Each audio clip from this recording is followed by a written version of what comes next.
Buenas tardes o buenas noches más bien a todos y todas. Bienvenidos a esta segunda charla de nuestro ciclo que se llama A 40 años, conversaciones sobre historia reciente. Este es nuestro segundo encuentro. Me alegro de ver caras ya conocidas de la primera charla de hace un mes.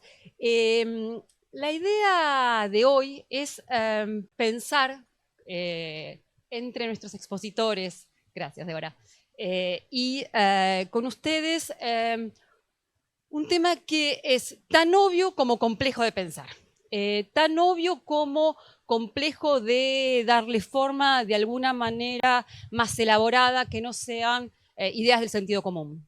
Y para eso lo que hemos pensado y lo que les propongo para esta noche es pensar la importancia, el lugar de las emociones y los afectos para pensar la vida política y en particular para pensar la violencia política. Y el tema es obvio porque todos sabemos perfectamente que la política, la vida política y la violencia política está constituida y atravesada por las emociones y por los afectos. Y creo que es una obviedad particularmente obvia en este país donde efectivamente la vida política se engrana en nuestro mundo cotidiano, en nuestras subjetividades, como no sucede en otros lugares. Entonces la idea es salir de esta obviedad para tratar de darle alguna forma a esta reflexión. Y se me ocurrió que la mejor manera de tratar de darle forma era escuchar conversar, o conversar con tres especialistas que vienen de lugares muy distintos y que por lo tanto lo que nos permitirán es abrir un abanico de problemas y de preguntas. No creo que resolvamos el problema, pero en todo caso vamos a intentar pensarlo colectivamente. Y decía que ellos y ellas provienen de lugares muy distintos porque la idea es poder pensar el problema o la presencia de las emociones o la dimensión de lo emocional para pensar la vida política, tanto una escala que tiene que ver con la Argentina, como una escala que tiene que ver con lo latinoamericano, como una escala histórica que piensa el problema de las emociones en distintos momentos de la historia argentina. Seguramente van a ver que pondremos fuerte acento en la década de los 70, pero también es pensar el problema de las emociones y de los afectos en una dimensión generacional.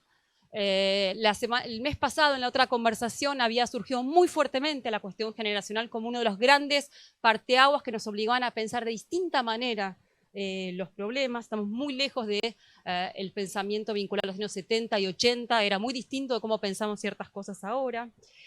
Y también la otra dimensión que va a ser diferente en esta manera de pensar las emociones es que Mariana, Santiago y Ernesto provienen de miradas muy distintas sobre los problemas sociales. Mariana los piensa desde el psicoanálisis, Ernesto los piensa desde la historia y Santiago los piensa desde la antropología. Entonces la idea es poder cruzar todas estas dimensiones diferentes para pensar esta dimensión de lo emocional, ¿sí? En relación con la vida política. En otros términos, dejar de pensar la vida política, la violencia política, solo en su dimensión política ideológica, que es el lugar habitual desde el que se piensa, el lugar de lo público, el lugar de lo masculino también, para pensar las emociones como un problema en sí mismo vinculado a la política. Entonces, con esta propuesta voy a presentar más formalmente a mis invitados. El primero de ellos, por orden alfabético, pero también porque entre ellos decidieron quién iba a ser el valiente que iba a hablar primero, y el designado ha sido Ernesto. No, Ernesto no decidió nada, fue nominado por sus amables colegas. Pero coincide con el orden alfabético, así que es maravilloso, me sienta muy cómodo, no hay que dar más explicaciones. Ernesto Bojoslaski, a mi derecha, se dedica a estudiar las derechas, por eso se sentó ahí. Ernesto Bojoslaski es historiador, se dedica especialmente al estudio de América Latina, de la historia contemporánea de América Latina en el siglo XX y en particular dentro de eso al estudio de las derechas. Es docente e investigador de la Universidad de General Sarmiento en el conurbano bonaerense hace muchos años, aquí me puso hace como 15 años, y es autor de Las derechas en América Latina, un libro publicado por el Colegio de México este año. Y en particular, lo que hace que lo hayamos convocado, él trabajó en la recopilación y selección de una serie de cartas reunidas en el libro Querido Lula, Cartas a un presidente en detención, que ha sido recientemente publicado por el Fondo de Cultura y que me permito ya más en tono personal y emocional recomendar enfáticamente porque es un libro bellísimo. Nuestra segunda invitada es Mariana Dopazo. Mariana es psicoanalista, es magíster en psicoanálisis, docente en la Facultad de Psicología de la UBA, en la cátedra Psicoanálisis Freud, y es profesora adjunta de la Facultad de Ciencias Psicológicas y de la Maestría en Psicoanálisis de la Universidad Kennedy. Es además investigadora de TECME, Territorios Clínicos de la Memoria, en el área Subjetividad y Derechos Humanos. Colabora en el libro Nuevas Formas de Síntoma con su investigación La desmentida como defensa del sujeto en la hipermodernidad.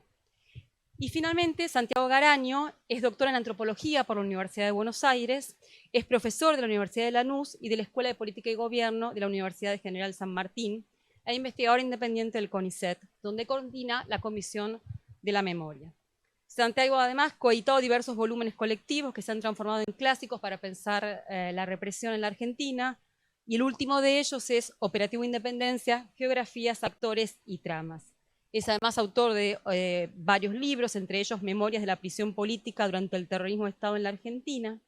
Y en agosto de este año, muy prontito, el Fondo de Cultura va a publicar otro libro que supongo dará que hablar, que se llama Deseo de combate y muerte, el terrorismo de Estado como cosa de hombres, y que será, como les decía, próxima novedad. Y supongo que también Santiago va a contar algo de su investigación plasmada en ese libro.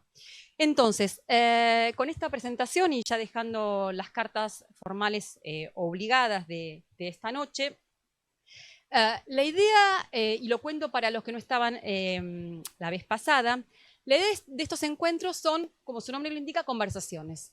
Es decir, yo les voy a proponer alguna serie de tópicos para que ellos piensen entre ellos, y la idea es que a partir de ahí podamos construir una conversación colectiva, tanto entre ellos y ellas a partir de lo que se diga, como con ustedes. De manera que vamos a tener una horita de escucharlos a ellos conversar, y después vamos a abrir la conversación al público para lo que quieran comentar, discutir, pensar colectivamente. Esto significa que la modalidad de esta conversación es totalmente relajada y los insto enfáticamente a que participen y piensen con nosotros. La idea de esto es pensar colectivamente, no más que eso y no menos que eso. Bueno, dicho todo esto, y ya a punto de ceder mi rol de presentadora a los expositores, la primera pregunta, el primer impulso para pensar colectivamente que les voy a proponer, tiene que ver con el objeto mismo de lo que queremos pensar esta noche. Y es justamente cómo pensar, y es una pregunta a boca de jarro, gigante y muy difícil, pero la pregunta es cómo pensar la relación entre la violencia política o la política, según cada uno quiera tomarlo, cómo pensar esa relación entre la violencia política y la política con las emociones y con los afectos. Es decir, ¿para qué nos sirve pensar esta dimensión de la vida colectiva e individual también para pensar la política? ¿Por qué necesitamos pensar ambas cosas juntas? Entonces, les tiro esta pregunta a nuestros conversadores de esta noche. Ernesto ha sido designado. Bueno, ¿ahí se escucha? ¿Sí? Bien. Bueno, buenas noches. Gracias, Marina, por la invitación. Gracias al Fondo por albergarnos esta noche. Cuando recibí la invitación a decir algo en torno a emociones y violencia política, yo tenía en mente el trabajo reciente de recopilación de las cartas enviadas a Lula, este libro que recién mostró Santiago. Y me preguntaba, bueno, ¿dónde está la violencia política en esas cartas? Y la primera respuesta que se me antoja es que las cartas son una respuesta a la violencia, son una respuesta no violenta a la violencia. Es decir, las cartas son un esfuerzo por controlar la ira en un contexto de una enorme violencia como la vivida en Brasil entre 2018 o 2016 en adelante. Es decir, todo el contexto de ascenso del bolsonarismo, el triunfo electoral y la prisión de Lula y demás, uno podría pensar que las cartas son la expresión, desde ya muy emocional, de un esfuerzo por reprimir la violencia desde abajo. Es decir, las cartas como una respuesta no violenta a la violencia estatal y mafiosa. Las cartas son un dispositivo en el cual las emociones están codificadas, están explicitadas desde el vamos, al punto de que uno podría decir que las cartas, por lo menos las cartas que nosotros hemos seleccionado, son esencialmente vehículos de emoción. Hay muchas que tienen un tono mucho más reflexivo, más descriptivo, pero son esencialmente bombas arrojadizas emocionales, ¿sí? Están llenas de referencias a emociones que están ahí presentes para dar cuenta de la realidad, pero también para evitar la explosión de una ira que no se puede verbalizar, ¿no? Para convertir esa ira en palabra y no en gesto, ¿no? Son textos que están hechos, están pensados para su divulgación. ¿Sí? Y en ese sentido podría pensar, bueno, la emoción está en los dos puntos del circuito de comunicación, porque la emoción es la causa de la carta. Las personas escriben diciendo, quiero expresar solidaridad, tengo empatía, no dejo de llorar, me siento ultrajado, me siento exiliado en mi propio país, yo te acompañé. Es decir, la emoción es la causa, ¿no? Es el motor que impulsa a las personas a escribir, ¿no? Y simultáneamente la emoción es también lo que está del otro lado del hilo rojo que une con Lula. Es decir, la emoción es lo que se espera producir en Lula. Se espera ofrecerle algún tipo de confort, se espera ofrecerle solidaridad, aliento, coraje, ¿sí? Cuando las personas le envían, no sé, palabras cruzadas, le envían frazadas, pero también le envían todo el tiempo deseos de que tenga paciencia, de que resista, de que se sienta acompañado. Entonces, la emoción está todo el tiempo en ese circuito epistolar, desde el vamos y en la expectativa de la llegada. Las personas se describen, y cuando tienen que describir su vida política, su identidad, lo hacen como resultado de emociones. Y en este punto yo creo que hay una amiga que vale la pena revisar en torno a cómo se crean o se constituyen las identidades políticas en otras partes del planeta. Porque tanto en Brasil como aquí, la dimensión emocional de la identificación es muy alta. Y en otras partes del planeta, esa dimensión emocional está sancionada, está indicada como una, para decirlo de la manera más económica y vulgar, como populista, ¿no? O irracional, demagógico, y aquí está colocado en el centro. Hay un proceso de identificación que está trabajado, está cosido esencialmente en una clave que es emocional y que es biográfica. Emociones que van constituyendo mojones en los relatos de las personas. Por ejemplo, el miedo a volver a tener hambre, ¿no? La desesperanza, la desilusión, la alegría de haber conseguido algo, desde aquel que consiguió comprarse su primer auto, aquel que consiguió que sus hijos ingresen a la universidad, aquellos que pudieron volar por primera vez.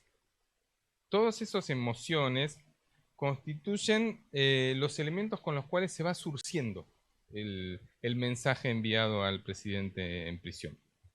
Son todo tipo de emociones, ¿no? Desde la alegría del que lo vio pasar por su pueblo alguna vez, o para que hizo campaña, o que festejó, o que estuvo triste cuando perdió la elección en el 98.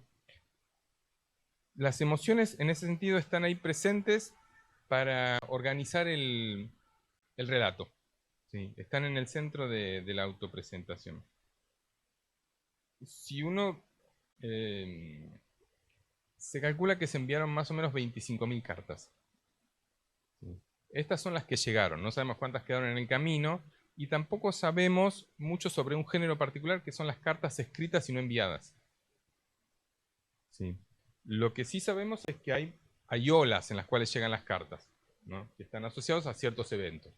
La entrada en prisión, alguna decisión del Superior Tribunal Federal, el triunfo de Bolsonaro, expectativas de que sea liberado.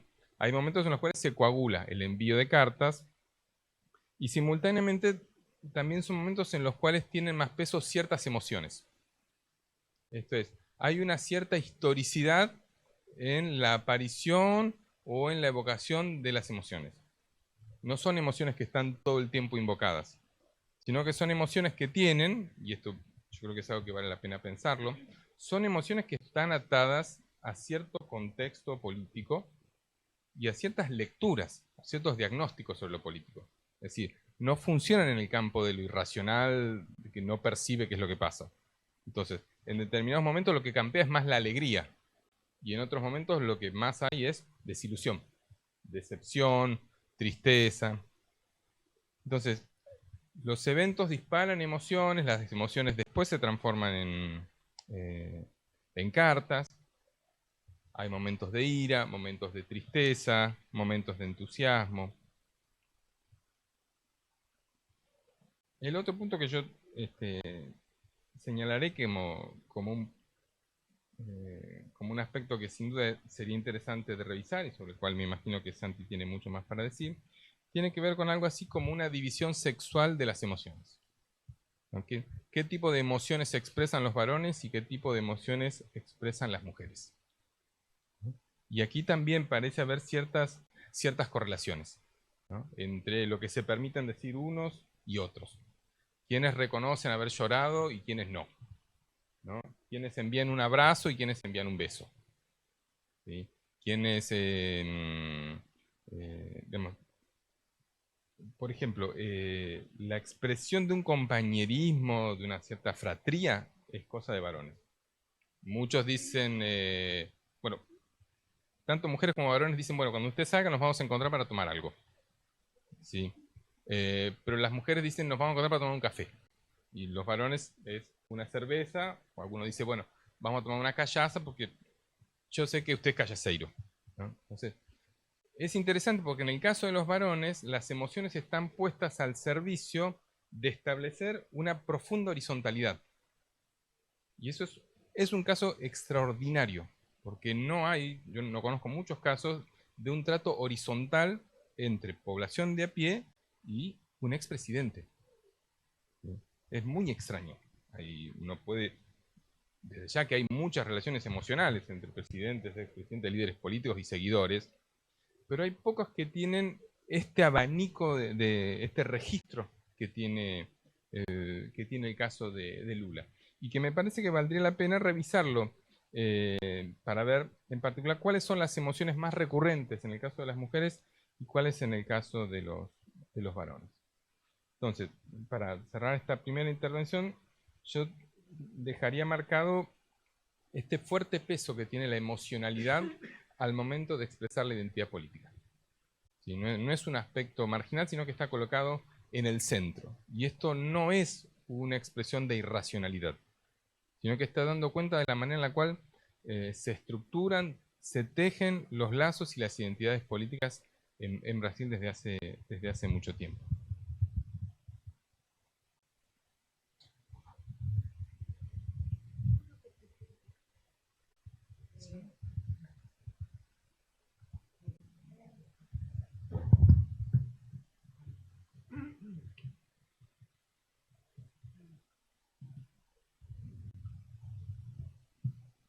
Hola, no, más cerca, ¿no? ¿Ahí se escucha? Corte. Bueno, hola, buenas tardes a todas, a todos. Agradecer a Marina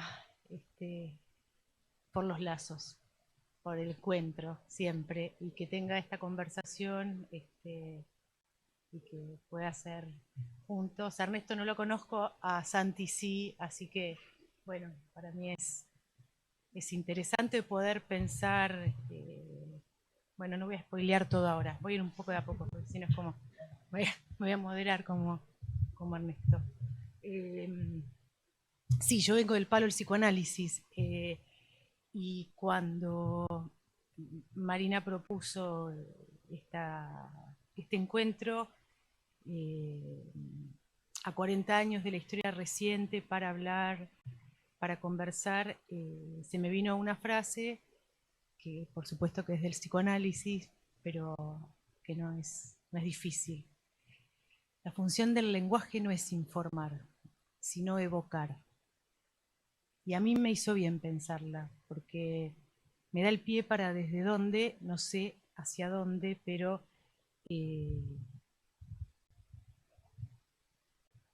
evocar tiene que ver con la memoria, ¿no? Y la memoria puede ser tirana, olvidada, digo, hay ahí todo un trabajo que hay que hacer para pensar de qué coordenadas de la memoria vamos a compartir para pensar esta tarde. Y entonces decidí pensarlo desde dos momentos de la historia reciente marcados como hitos.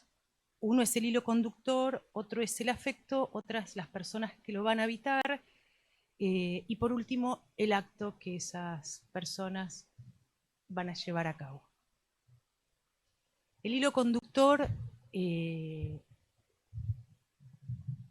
va a ser el mismo en ambos casos. Es el que todos conocemos como el terror impartido por el Estado Nacional en el exterminio de personas con una eficacia calculada y efectiva que produjeron el borramiento de las diferencias y la dominación.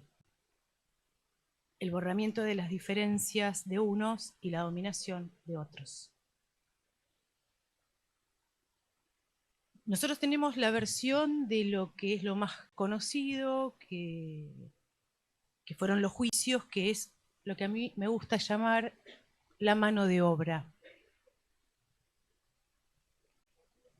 La mano de obra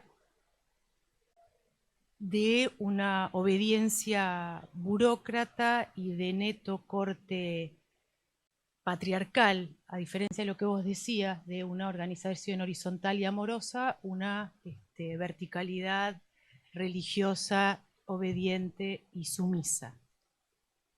Digo la mano de obra porque siempre falta, y nos hace falta reforzar más, que todo eso respondió a un estamento económico, con sus engranajes en la iglesia, en la cultura y en la cuestión civil.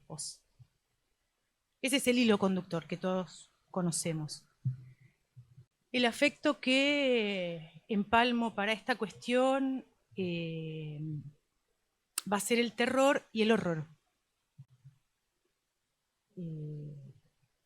Me permito decir, lo puedo contar después, pero el terror y el horror para el psicoanálisis freudiano, para ubicar por qué eso, en 1920, cuando Freud escribe un texto que se llama Más allá del principio del placer, donde su obra corre, digamos, produce un viraje muy grande, hace la diferencia entre tres diferentes emociones: angustia, miedo y terror. Y para dar cuenta de esta diferencia que va a producir un cambio en la clínica y un cambio en la conceptualización de los conceptos fundamentales que sostienen al psicoanálisis, va a introducir una noción novedosa para él, que es la de la pulsión de muerte, ¿no? Novedosa porque insiste en la clínica, no es la teoría entrando a la fuerza en los sujetos, sino que la clínica le devolvía algo, pero en este caso el ejemplo lo toma de la Guerra Mundial, de lo que él llama los sueños traumáticos de las neurosis de guerra, de las cuales él decía, para dar cuenta del terror, que el terror es eso que rompe en el psiquismo con la barrera antiestímulos. ¿Qué quiere decir eso? Que deja al sujeto inerme, como agujereado, como imposibilitado, como algo que no se puede volver a coser, ¿no? El ejemplo que nosotros podemos conocer, bueno, somos todos bastante adultos, pero hay tres, para tomar un ejemplo de qué es estar tomados por el terror. Cromañón, la Embajada de Israel y la AMIA, cuando se recordarán que algún tiempo, semanas, días después, había sujetos que habían estado presentes en esas escenas, en el acontecimiento, pero se pensó que estaban muertos y estaban ahí girando, ¿no? Sin saber dónde estaban. Eso es el terror. Eso es que rompa la barrera entre estímulo, ¿no? Que un sujeto no pueda volver a coser, se produce un agujero. Y eso era lo que Freud veía en los sueños traumáticos de las neurosis de guerra, ¿no? Donde el psiquismo, donde el aparato psíquico, que todo el tiempo intenta ligar representaciones de los acontecimientos traumáticos, hay ciertas circunstancias en las cuales eso es imposible. Le da otra versión al trauma y por eso es la que me permito tomar. Entonces, el hilo conductor, la eficacia del terror de Estado sobre el sujeto social. El afecto, el terror y el horror. Las personas, las mujeres. Y el acto que elijo para compartir es el coraje. El coraje de esas mujeres y entendiendo al coraje como aquello que se sostiene ya en el punto de partida mismo, en el punto cero, que es esa decisión de soportar lo insoportable, de ser soporte de lo indecible, de lo que no se puede decir. Franqueamiento del horror, no barrera, franqueamiento del horror, unir más allá. Y entiendo este franqueamiento solo posible de ser llevado a cabo, pero después lo podemos conversar, por mujeres. Por supuesto que me refiero a la primera acción de las madres de Plaza de Mayo. Esas mujeres que franquearon el horror con el coraje de coser o intentar coser algo de lo imposible y de lo indecible, ¿no? A la luz de la escena del terror de Estado. Quisiera decir, para después conversar, primero mujeres, y cuando digo mujeres digo lo femenino, no aún los feminismos. No, quisiera, por ahí da para... Bien, ese es el escenario. El primer hito de esta cuestión. Esas primeras mujeres llevaron a cabo una herejía, ¿no? Frente a la ortodoxia establecida. Fueron las madres en su insistencia y resistencia infinitas, eso lo evidencia la repetición en las rondas, ¿no? Creo. De intentar inscribir, de intentar producir una escritura en ese nuevo y desconocido territorio, ¿no? De intentar producir una huella imborrable que luego iba a ser el surco por el cual muchos de nosotros seguiríamos. La operación de estas mujeres partió de un -0. No había organización. A mí se me arman Antígonas modernas. Porque, y digo por qué se me arma en esto, no en toda en todo el relato. En mi evocación, en mi memoria, siempre insiste, díganos dónde están nuestros hijos. Y en mi recuerdo es, díganos dónde están nuestros hijos, no es, díganos si están vivos o están muertos, es dónde están. Por eso me refiero a la cuestión de las Antígonas, ¿no? Digamos, ya ahí hay algo del coraje de no profanar algo. Pero esa es mi experiencia, eso es lo que yo recuerdo. O sea, ese era su territorio, pero era un territorio a construir, no había ningún territorio, no había territorio, ¿no? Uno podría pensarlo, yo lo pienso como ese lugar que intenta preservar una relación, que se puede decir y de lo imposible de decir, de lo que no se puede coser, de lo que no hay costura, de lo que se intenta. Y este es el primer hito dentro de esa lógica del terror de Estado, con el coraje y el terror como emoción. Y después hay otra herejía dentro de la misma lógica que se da en el 2006, otras mujeres, esta vez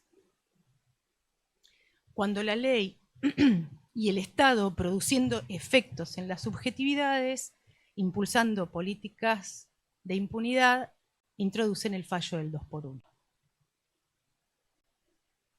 Digo que ahora son también mujeres en ese escenario, mayormente y primariamente lo fueron, franquean nuevamente las vallas del horror, pero ahora al interior de lo familiar. A mí me gusta decir de lo infamiliar. Digo me gusta decir porque participé de este segundo hito. Y se trató de mujeres que llevaron a cabo también un acto ético de repudio frente a progenitores genocidas. Progenitores genocidas a quienes en su momento los fallos judiciales reconocen en la letra del Estado, ¿no? Y al intervenir dentro de las estructuras administrativas, el genocidio. Y las mismas estructuras, con un gobierno, con un signo bastante afín a las prácticas al interior del terrorismo, son los que impulsan la violencia política con este intento, con este fallo del 2x1. Traigo esto a la conversación porque considero que se trató de invenciones de mujeres frente al horror. Bueno, hasta acá por ahora.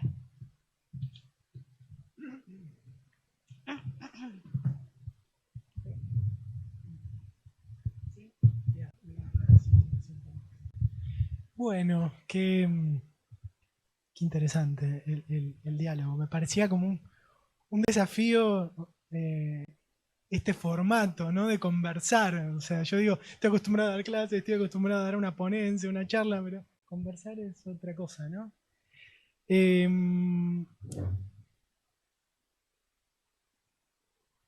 Yo hace muchos años que estoy pensando, obviamente no solo, sino en colectivo, cómo fue posible el surgimiento del terrorismo de Estado en Argentina, ¿no? No miro el activismo por los derechos humanos, si bien vengo de ahí,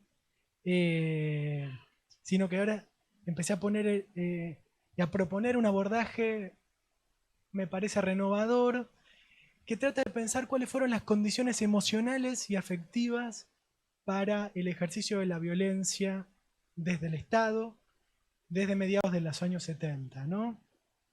Entonces, recuperando un poco la pregunta de Marina de ¿para qué nos sirve incorporar la dimensión emocional y afectiva para comprender la represión estatal? Voy a plantear algunas respuestas.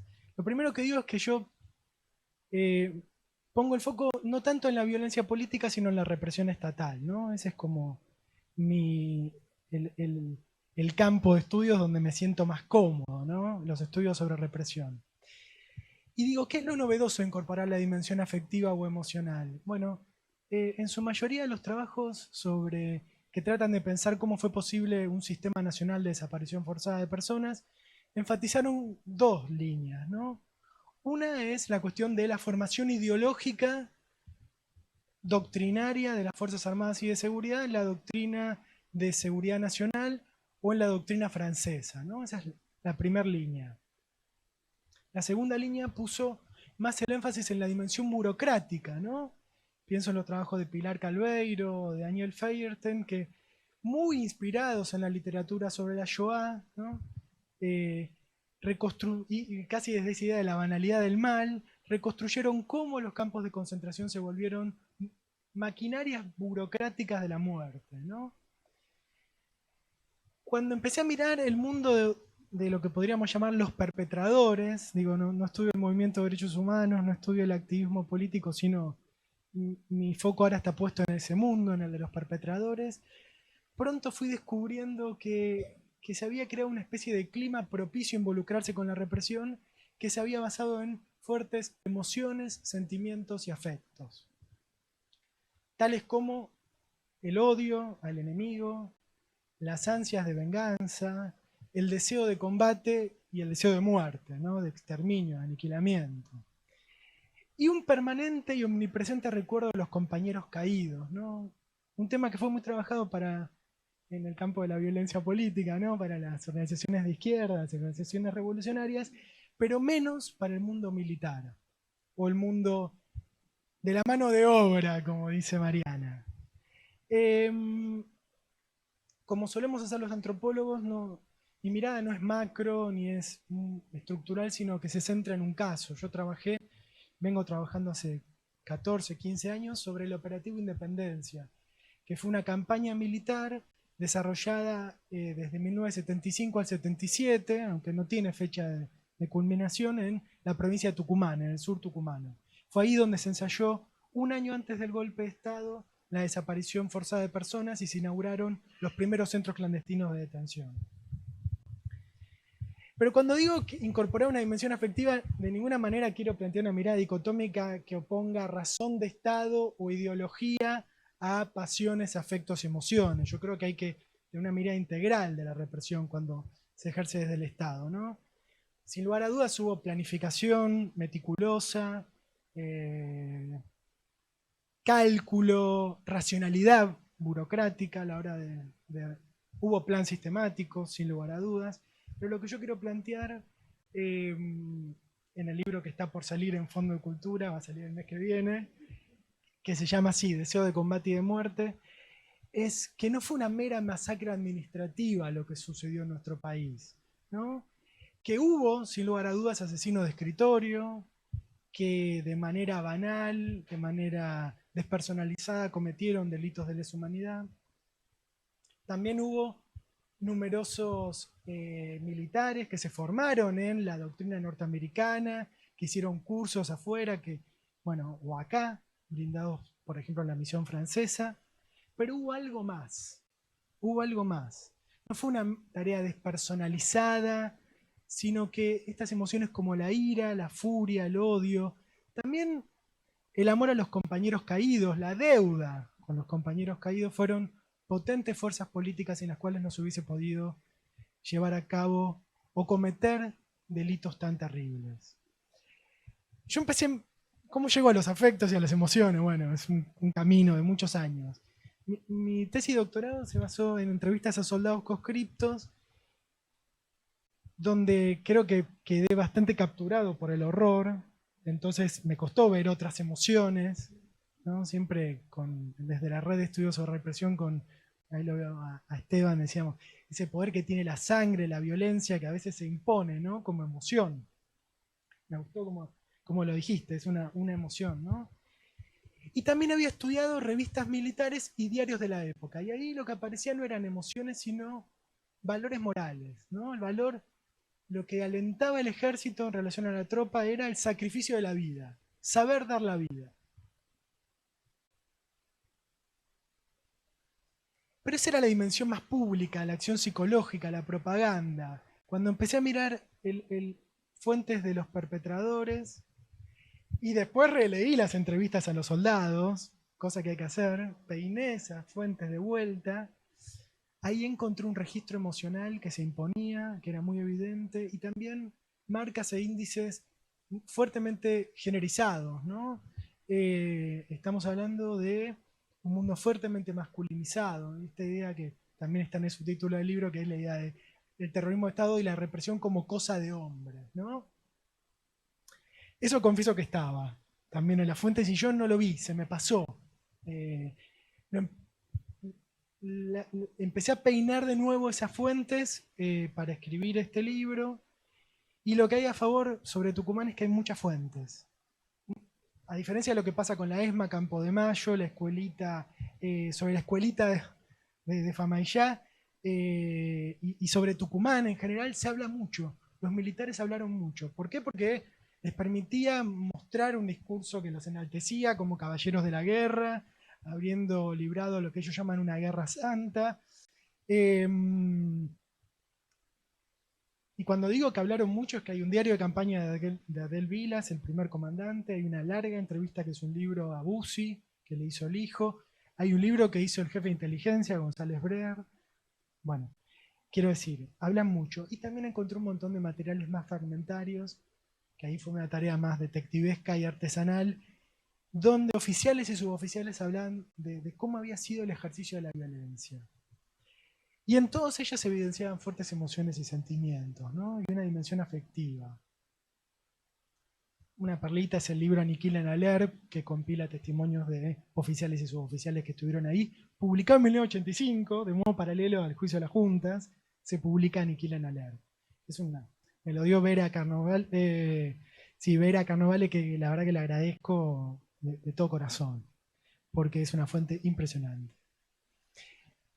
No hablan de la represión ilegal, ¿no? O hay que aprender a leer entre líneas para encontrar esos indicios de la represión ilegal. Hay que hacer también una tarea detectivesca.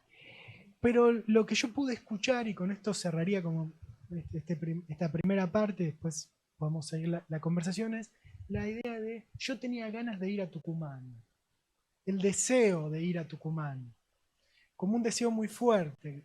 Yo tenía ganas de ir a dar la vida por los compañeros que había matado el enemigo, el oponente.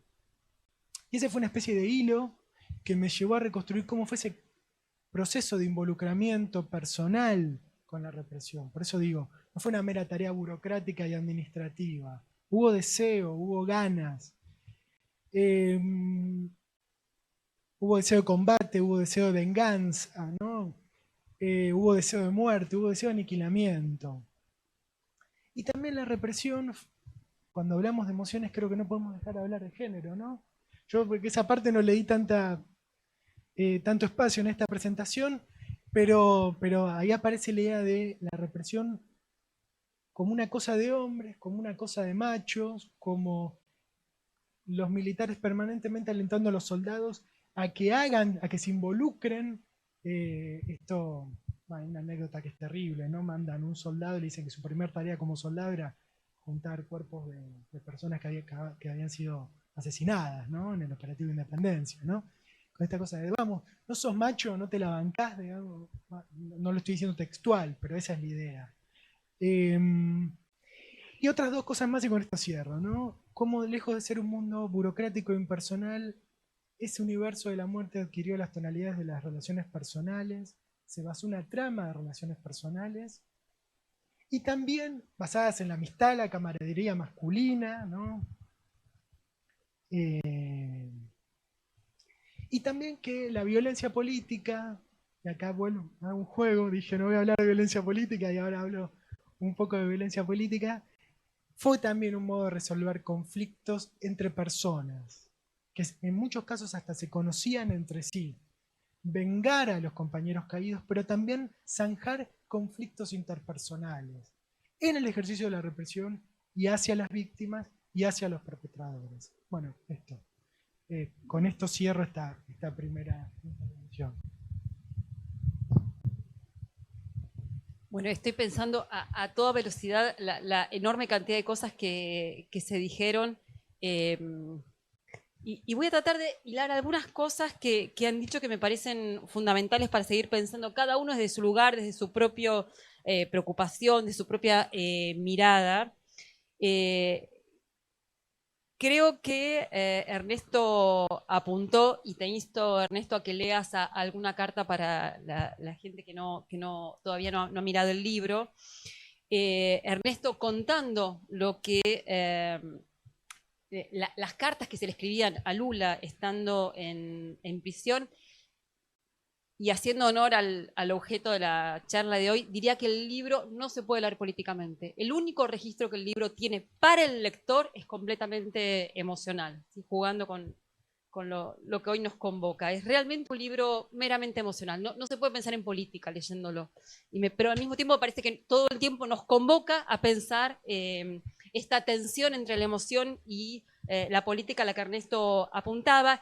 Y creo que Ernesto puso el acento en algo que es fundamental, es decir, no pensar las emociones políticamente, no desde la irracionalidad, sino como parte constitutiva de la vida política y por lo tanto legítima y legítimamente reclamada por quienes viven políticamente y practican sus identidades cotidianamente. Entonces la emoción está ahí, aparezca o no aparezca, está ahí y es legítima. Eso como un dato fundamental.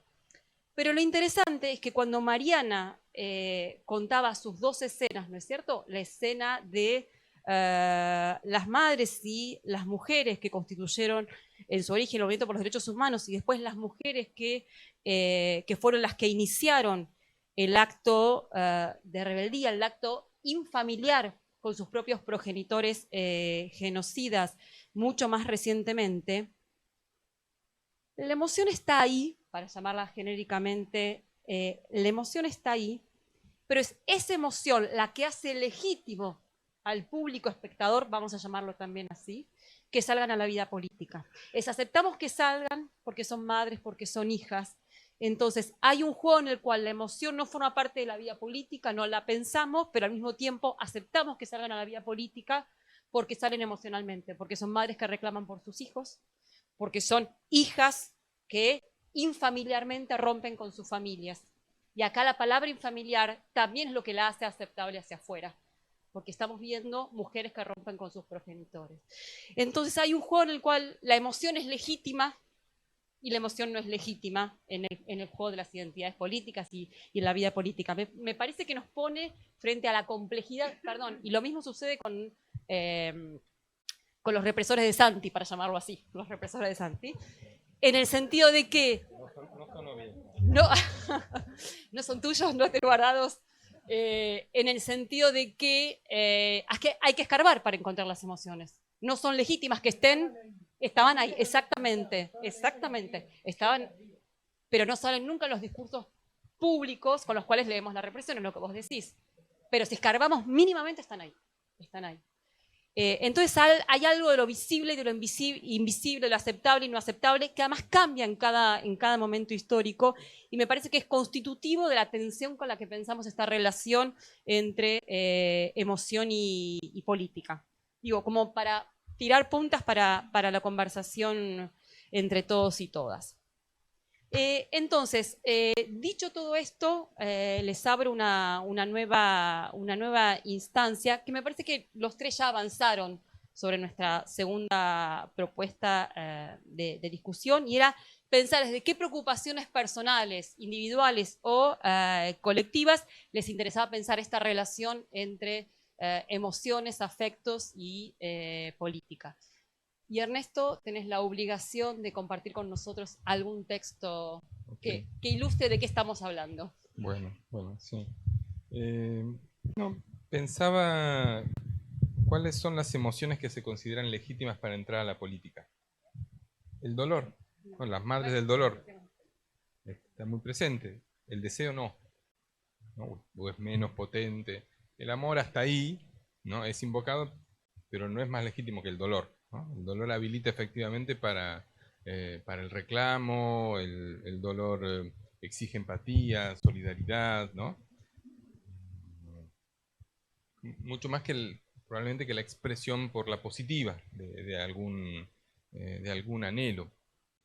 Yo creo que ahí hay un tema interesante que es cuál es el camino, el tránsito desde la intimidad a la exterioridad, ¿no? Cómo una emoción que es vivida en un lugar recóndito, cómo aquello se transforma efectivamente en un output político, ¿no? Digamos, cómo aquellas decisiones, aquellas sensaciones que normalmente consideramos o tendemos a considerar de una soberanía absolutamente individual, íntima, terminan tejiéndose, terminan uniéndose para formar, en efecto, colectivos.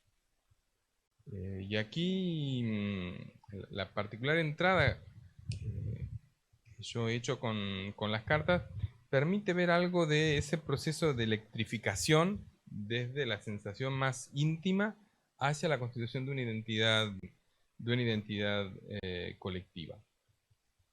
Hay un tono en las cartas que es muy íntimo, y uno podría decir, bueno, en general las cartas son íntimas, de eso se tratan las cartas.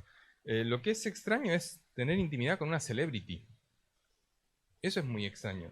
Tener intimidad con alguien a quien uno nunca vio de manera personal. Tener intimidad con alguien de quien uno no espera, ni que lo conozca, ni que le escriba. Entonces, hay algo ahí extraño en esa cercanía que uno podría definir como una familiaridad, ya que estamos hablando sobre esos temas. Hay una familiaridad de los remitentes hacia Lula, y diría yo, hay una identificación. ¿No? Hay una identificación con diversas condiciones. Migrante, laburante, nordestino, que perdió un dedo en la máquina, en el montaje, y que además cesea cuando habla portugués. Sí. Hay una cantidad de elementos que generan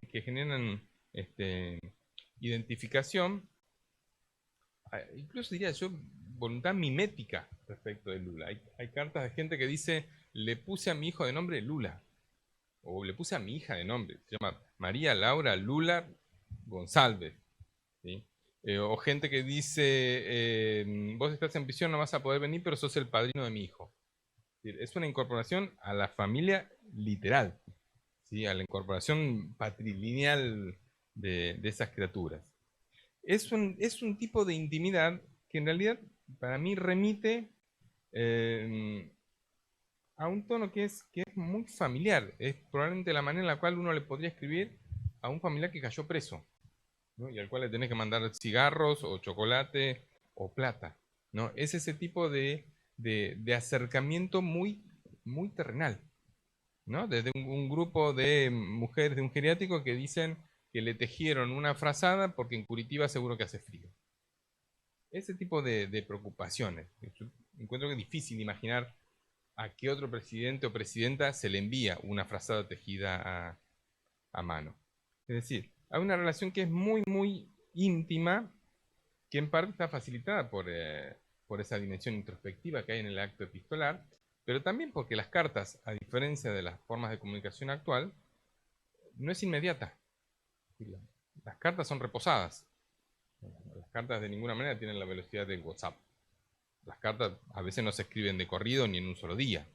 Se van acumulando, se corrigen, etc. Entonces, eso permite, creo yo, una forma de explayarse y de dar cuenta de alguna de esas conexiones emocionales.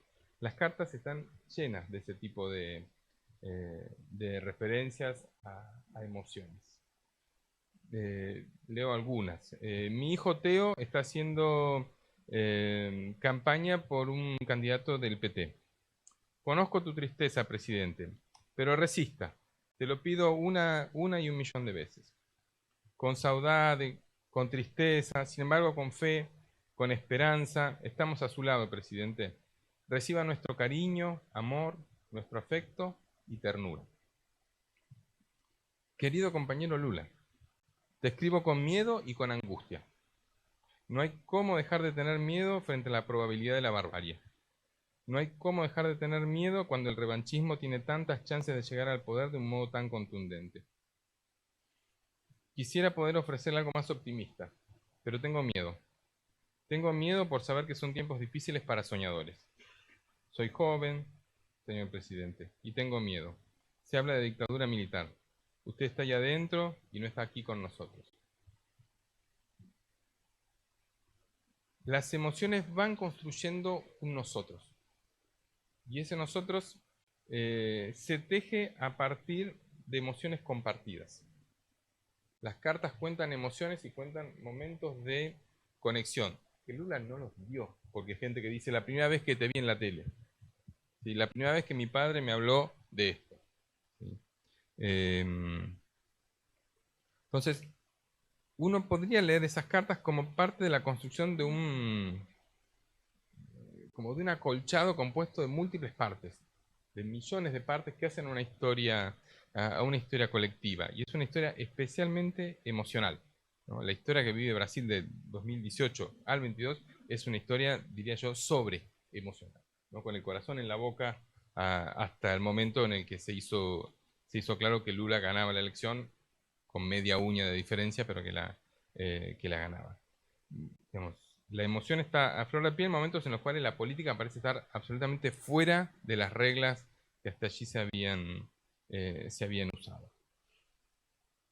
La escritura popular, la autopresentación, pasa por un relato de emociones compartidas en el tiempo. Gente que refiere la emoción con el final de la dictadura, la campaña de las directas ya en el 84, la Constitución del 88 y sobre todo la emoción de haber llorado juntos. Eso está muy presente. La impresión de que el dolor compartido constituye una identidad. Dice una mujer, esto parece de una persona porteño sobre psicologizado, dice: ayer fue un día muy triste, pero la belleza, mira solo, tan afectada, también encuentra lugar para brotar en días así. Esto fue el día después de la detención. Quería disculparme mucho por no haber ido a San Bernardo, donde estaba Lula. Tuve la oportunidad, pero sufro de trastorno de ansiedad y síndrome de pánico, y tuve miedo de tener una crisis allí, sola, sin ningún amigo para ayudarme. Me acobardé. Otro le escribe, varios meses después: alégrese, nuestro presidente, porque su legado jamás será destruido. Esa lágrima que derramo al acordarme de la alegría de aquel padre, peón de toda la vida, me gustaría incluirlo en el abrazo de agradecimiento que le voy a dar al Señor cuando salga de prisión. Esto es, me parece que, así como señalaba que el dolor es probablemente una de las invocaciones más legítimas a la hora de la política, hay también, al menos en esta carta, la invocación a un dolor pasado y actual, como el lazo, ¿sí?, haber sufrido juntos, como aquel que constituye una base para seguir juntos en el futuro, ¿sí? Haber conocido, haber sufrido efectivamente el mismo tipo de dolores, por más que no hubo una cohabitación física entre el remitente y el destinatario de la carta.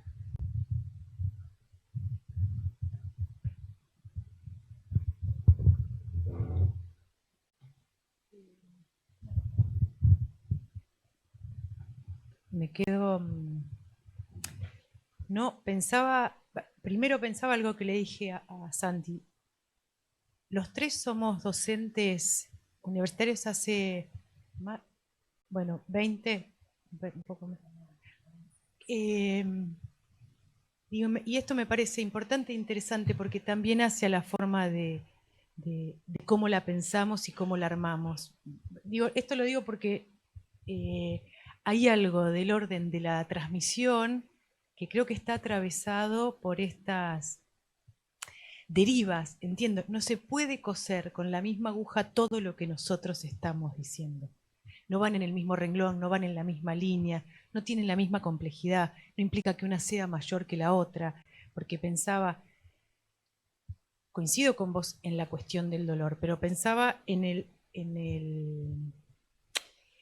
dolor de las madres de Plaza de Mayo, donde ahí sí, por eso digo, hay otra coordenada para pensar, porque ahí tardó mucho en haber un nosotros, porque eran las locas, porque estaban solas y porque traccionaban del dolor más indecible, ¿no?, de aquello que no se puede profanar, pero que sin embargo ese nosotros, uno podría pensar, tardó mucho en llegar, ¿no? ¿Y qué fue el nosotros ahí? ¿Quiénes fueron las otras víctimas, los sobrevivientes, los que por algún contacto pudieron salir? No digo, me parece de una, como, meter algo de nuevo, porque esto que vos decís es, la clave de Lula es de un líder por identificación que lo tienen.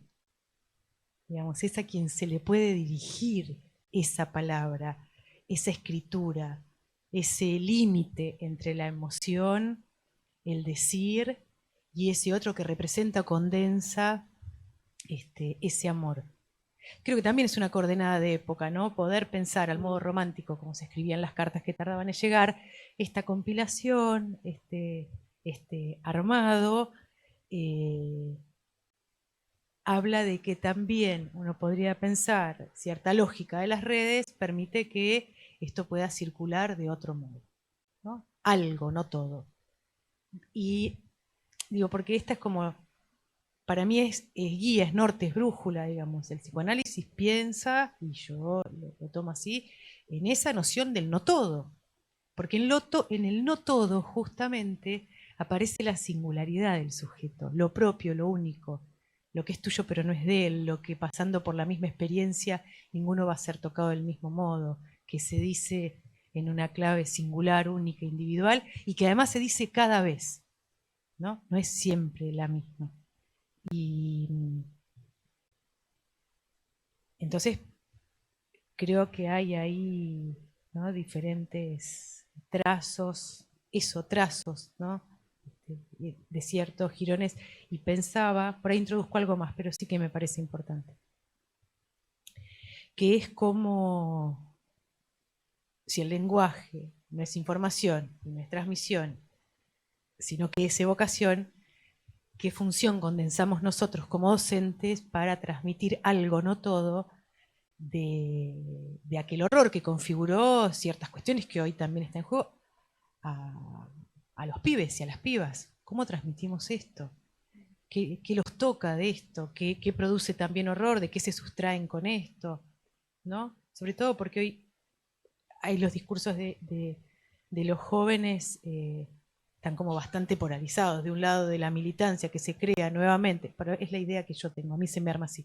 La militancia que se arma después de la época de la represión, donde hubo un silencio y una cuestión de desierto, y con el gobierno de Néstor y Cristina renace la militancia con mucha fuerza y sale a las calles cuando estuvo, y otro discurso que habla nuevamente de la intolerancia, de lo insoportable del otro, ¿no?, de lo que no se tolera, que hay que barrar de cualquier forma, ¿no? Y ahí me parece que nosotros, como docentes, también como sujetos sociales, no podemos dejar de pensar cómo armamos a través de nuestros discursos algo que permita cierto drenaje, que algo no vaya horadando la dureza de la época. Eso. Lo infamiliar es una invención, no es un neologismo, pero me parece que creo que también esta conversación, este encuentro también tiene que ver con que, por lo menos, nosotros sabemos de qué se trató. Cómo hacer que algo de eso le encuentre una vuelta en esta época que cabalga nuevamente. Estoy hablando de la cuestión de la invención. Ya sabemos qué pasó. ¿Cómo producir una invención de seguir pensando de otro modo que no sea nosotros mismos coagularnos y cristalizarnos en un discurso cerrado que sabemos que hoy no funciona? Por lo menos nosotros docentes sabemos que en la universidad no funciona ese discurso, y creo que es así, que es una invención cada vez. Esto, perdón. Sí, creo que era el mayor desafío para pensar esta charla era esa, ¿no? Cómo, en mi caso, bueno, cómo empezar a transmitir un libro que todavía no salió, pero que hay que pensar cómo comunicarlo, ¿no? Que es una cosa que a veces charlamos con Débora, cómo se comunica y cuáles son las ideas más fuertes. Así que yo coincido con que es difícil pensar cuáles son los mejores registros para llegar a las nuevas generaciones. No, veremos. Yo vuelvo un poco quizás a otra cosa que quería agregar sobre las emociones, porque hacemos un juego entre las emociones y los afectos. Entonces quizás quería plantear una precisión en ese sentido, que espero que no sea muy ñoña, pero que puede ser interesante, ¿no? Yo estoy convencido de que el proceso de involucramiento de los militares con la represión tuvo que ver, no fue ni obvio, ni natural, ni evidente, hubo un proceso de una fina labor de acción psicológica, ¿no? De buscar convencer no solo a la sociedad argentina, sino a la propia tropa de que estaba bien lo que estaban haciendo. Y hablando de la familia, también a la familia militar.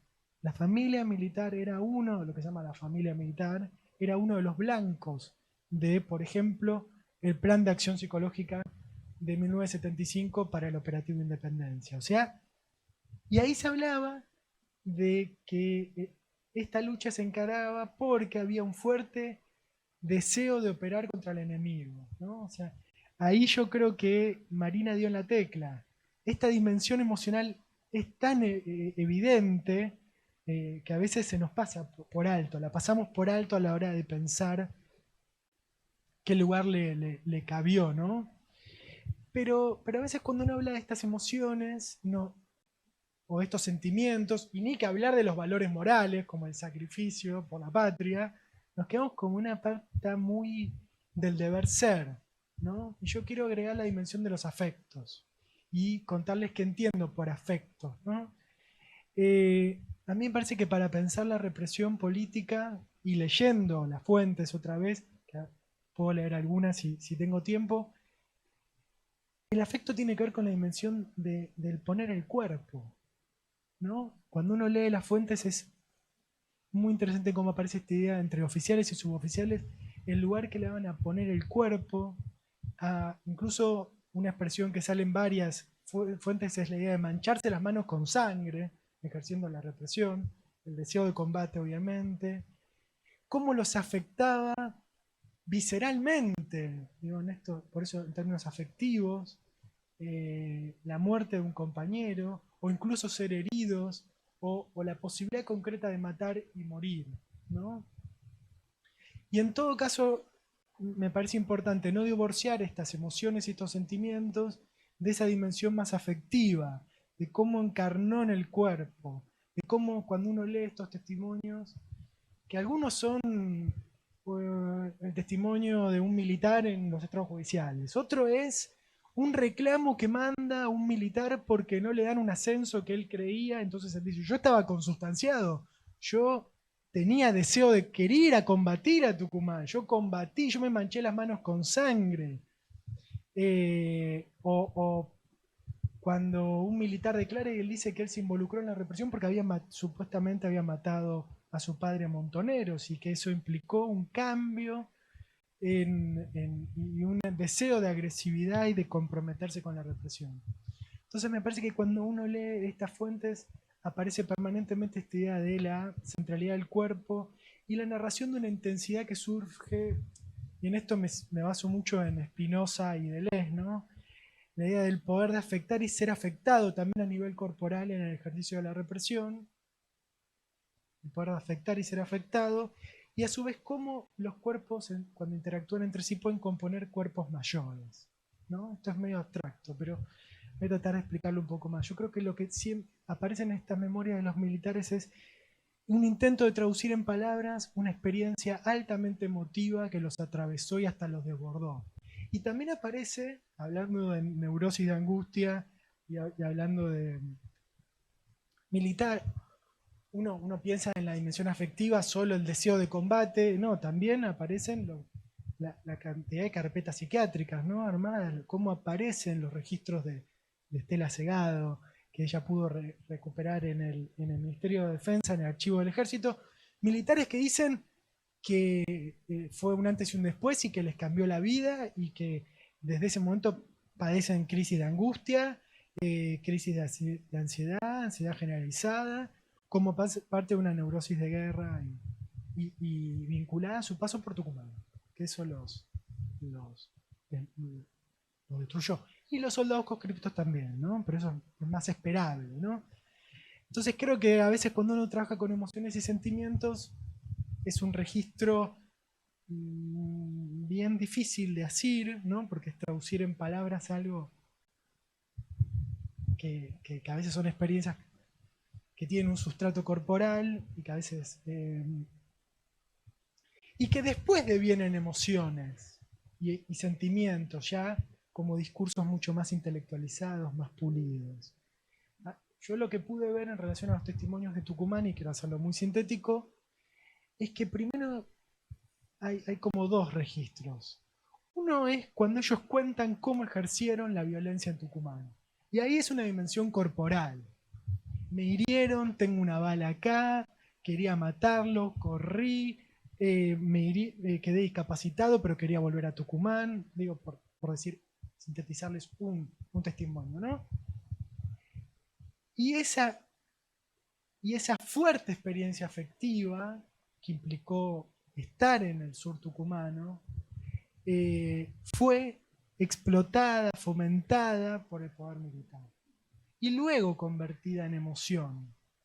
Entonces, por ejemplo, ese relato es bien interesante porque después se lleva una película y la película ya es mucho más como pulida, es un mensaje mucho más intelectualizado, ya se vuelve una propaganda, pero la base de la propaganda es una experiencia afectiva y emocional, que para mí tuvo casi una dimensión de rito de iniciación en el ejercicio de la violencia. No por nada, un año antes del golpe de Estado se crea un sistema de rotación por el cual gran parte del personal militar del ejército, pero también de la Armada y de la Fuerza Aérea, ojo, y de militares de otras partes del mundo, solo por dar un ejemplo, pasan por Tucumán para adquirir experiencia represiva en esta modalidad. Viven, atraviesan corporalmente esa experiencia, que es una experiencia altamente emotiva, ponen el cuerpo, bueno, tienen la posibilidad de matar y de morir, y yo creo que es sobre esa malla, de relaciones personales, de vínculos de lealtad masculinos, sobre la cual se sustenta una parte de por qué fue posible el terrorismo de Estado, ¿no? Entonces, me parece que antes que por mera banalidad del mal o aplicación de una doctrina, es esta experiencia de incorporación, de pasar por el propio cuerpo, una experiencia de combate y de represión ilegal, ¿no? Porque leyendo entre líneas hay fuertes, y más allá de todo que hablan públicamente de la guerra y todo, uno empieza siempre, se cuela cómo hicieron un operativo de secuestro, cómo fueron testigos de crímenes de lesa humanidad, ¿no? Eso aparece permanentemente, pero fue esa experiencia de modulación afectiva y emocional que también fue la que fue creando ese clima de involucramiento personal con la represión. Y bueno, después está en la base del pacto, lo que se llama el pacto de silencio y de sangre, ¿no? Me parece que ahí queda algo como muy potente, ¿no?